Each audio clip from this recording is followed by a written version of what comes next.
वैशाख मातम की जय हो। 20वां अध्याय। व्यास कहने लगा, हे ब्रह्मा, परमेश्वर के करोड़ों जीव रचे हैं, जिनके भिन्न भिन्न कर्म और अनेक सनातन मार्ग हैं, और इन सब का स्वभाव एक सा क्यों नहीं, यह सब जानने की इच्छा आप बतलाइए। ये सुन संत मुनि कहने लगे, रजोगुणी सतोगुणी 3 प्रकार के जीव होते हैं, जिसमें रजोगुण कर्म करते हैं, उनकी बुद्धि पाप पुण्य मिश्रित होती है, जिनकी कामना से निमित्त अन्य देवता के समर्पण होते हैं, अतः पाप और पुण्य दोनों, और जिनके स्वर्ग नरक दोनों भोगकर संसार में बार बार जन्म लेते हैं। तमोगुण रजोगुण के कर्म करते हुए निष्ठुर और निर्दयी देवताओं का पूजन करते हैं, सबसे द्वेष रखते हैं, जिससे बहुत दुखी रहते हैं, राक्षसों से लेकर पिछाड़ सब कामिष्ठी गति को पाते हैं। सतोगुण के कर्म करते हैं, और धर्मशील दयावान श्रद्धावान पराई निंदा न करने वाला और कामना रहित होता है, जिसके ऊर्ध्व लोक को जाते हैं। संसार में कभी कभी इन गुणों की विषमता को नहीं जाती, इसी कारण ऊंचे नीचे कर्म करने से सुख दुख अभाव पाते हैं, और प्रगति के कभी नाश नहीं होता। अपने अपने गुणों से कर्मों के फल भोगने पड़ते हैं। पूर्ण काम विष्णु भगवान की कोई विषमता से उत्पत्ति पालन और सहार समान भाव करते हैं। व्यास कहने लगे, हे मुनि, पूर्ण भोग वाले मनुष्य की मुक्ति कब होती है, और सृष्टि काल अंत काल अथा स्थिति काल में जिनके काल की मर्यादा कितनी है। तब संत बोले, 4 सहस्त्र युग ब्रह्मा जी का एक दिन और इतनी ही एक रात्रि होती है, जो मिलाकर ब्रह्मा का एक ही दिन होता है। 15 दिन का एक पक्ष और 2 पक्ष का एक मास और 2 मास की एक ऋतु और 3 ऋतुओं का एक अयन और 2 अयन के एक वर्ष। इस प्रकार ब्रह्मा जी के 100 वर्ष व्यतीत होने पर ब्रह्मकल्प पूरा हो जाता है और प्रलय का समय है। ऐसे देवताओं का मत है कि प्रलय 3 प्रकार के होते हैं। एक मानव प्रलय, जब मनुष्यों का अंत होता है। दूसरा दैनिक प्रलय, ब्रह्मा जी की दिन की समाप्ति के समय होती है। और तीसरा ब्रह्मा प्रलय, जो ब्रह्मा जी के लय के समय होती है। 14 मुनि के प्रलय होने पर एक दैनिक प्रलय होता है, जिससे प्रलय में उतनी ही अवधि पर्यंत स्थित रहती है। मनवंतर प्रलय में भूर्व स्व तीनों लोगों का लय होकर चेतन जीवों का नाश हो जाता है। लोगों के स्वरूप का नहीं, केवल उन लोगों के पूर्व तक जल पलायन हो जाता है। अंत में चेतन जीवों की पुनः उत्पत्ति होती है। और हे वाघ, दैनिक प्रलय के ब्रह्मा जी के शयन करने पर चेतन अधिभूत जीवों के सहित लोकस्य सबका नाश होता है और केवल सत्य लोक रह जाता है। कोई तत्व अभिमानी देवता और मुनि और तथा सत्य लोगों में शयन करने वाले ही बचे रहते हैं। वे सब कल्पांत तक सोते रहते हैं। फिर रात्रि के समाप्त होने पर पुनः सृष्टि के अनुसार ब्रह्मा जी सृष्टि के पुनः रचना करते हैं। ऋषि देव पितृलोक वर्म दर्भों के सहित 4 वर्णों में अलग अलग रचते हैं।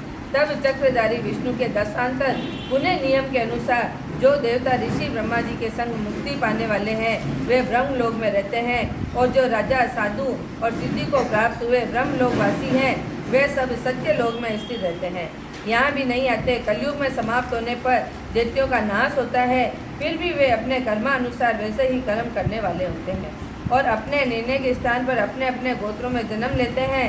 तब तेरे सामने सृष्टि काल की मुक्ति काल का वर्णन करूंगा, जो सावधान होकर सुनो। देवादिदेव भगवान का एक ही निषेध ब्रह्मा जी के कल्प को बारंबार होता है। तदंतर भगवान को उतना ही उमेश अर्थात पलक का खुलना होता है। निमेश के अंत में उन्हें अपने पुरस्कृत लोगों के सज्जन की इच्छा होती है। जब ब्रह्मा को लेकर मनुष्य तक विष्णु की पूर्व संगति होकर सावाधीन रहते हैं, तो उसे उमेद प्रथम भाग में चतुर्व्यूह रचना और व्यूम शास्त्रव्यूम के द्वारा वासुदेव ब्रह्मा के सामुद्य मुक्ति देकर महाहु तत्पश्चात महात्माओं के तत्व ज्ञान रूपी सारूह्य मुक्ति देते हैं। ऋषि को समीप मुक्ति देते हैं।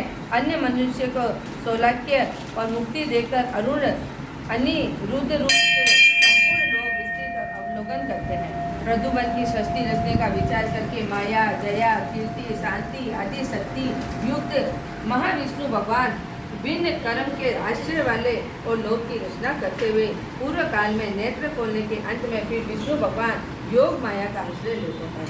व्यूह के संकर चराचर नाश करते हैं।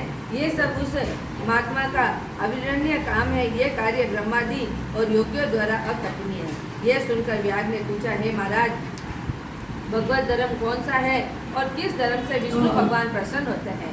व्यास के कहने पर संत बोले कि जिसका चित्त सदा विष्णु भगवान के चरणों में हरि स्मरण करता रहता है, जो लोग ममताहीन रहते हैं, सदाचारी परोपकारी करते हैं, उनको शास्त्र, गुरु, साधु, शुभ कर्म, विश्वास और जो सदा विष्णु के भक्त हैं, वही भगवत धर्म है।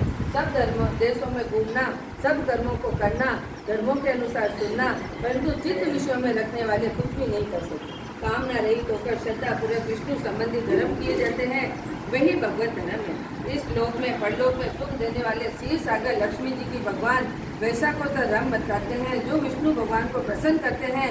धन पाकर बावड़ी, कुआ, सरोवर, मार्ग, छाया, प्याऊ लगाना, सुपात्रों को दान करना, छतरी, जूता, खड़ाऊ और सुगंधित द्रव्य, कपूर, पुष्प, तामूल, गोरस, शहद, चटाई, कमल, पलंग, वस्त्र, अन्नदान और गोदान के रास्ते, थके हुए ब्राह्मणों को आदि चरण को धोना, पंखा करना, हवा करना, उपटन करना, शरबत पिलाना, नमक मिली छाछ, ईख, ककड़ी और रसायन का दान संपूर्ण पापों को नाश करने वाले हैं। पितृ को तर्पण करें, तेल उपटन को छोड़ दें, कासे के पात्र में भोजन करें, निषेध भोजन को यथ विसार न करें। लौकी, गाजर, तोरई, चौलाई, बैंगन, मसूर, मूली और बेल फल का सेवन वैसाख में भूल कर भी ना करें। चंडाल की योनि में जन्म लेकर 100 जन्म तक पशु बनेंगे। मधुसूदन भगवान की प्रसन्नता के लिए प्रातःकाल स्नान कर विष्णु भगवान की प्रतिमा बनावें, वस्त्र आभूषण से सुसज्जित करें, नित्य कर्म करके पूजन करें, वैशाख माता की कथा मन लगाकर सुने और ब्राह्मणों को भोजन करा दक्षिणा सहित प्रतिमा ब्राह्मण को अर्पण करें। वैशाख के द्वादशी को दही और अन्नदान का जल का गड़ा और तांबुल का फल दक्षिणा योग ब्राह्मण को दें। यमराज को प्रसन्न करने के लिए दही और अन्न, तांबुल दक्षिणा दान करें। पहले दही और अन्न पितृश्वरों के तृप्ति के अक्षय फल देते हैं, फिर गुरु और विष्णु को दें तथा शक्ति गोदान से वैकुंठ की प्राप्ति और निमित्त विष्णु भगवान की प्रार्थना करें। ऐसा करके सब पापों से छूटकर 100 फूलों का उद्धार कर सूर्यमंडल के वेश विष्णु की परम धाम को जाता है।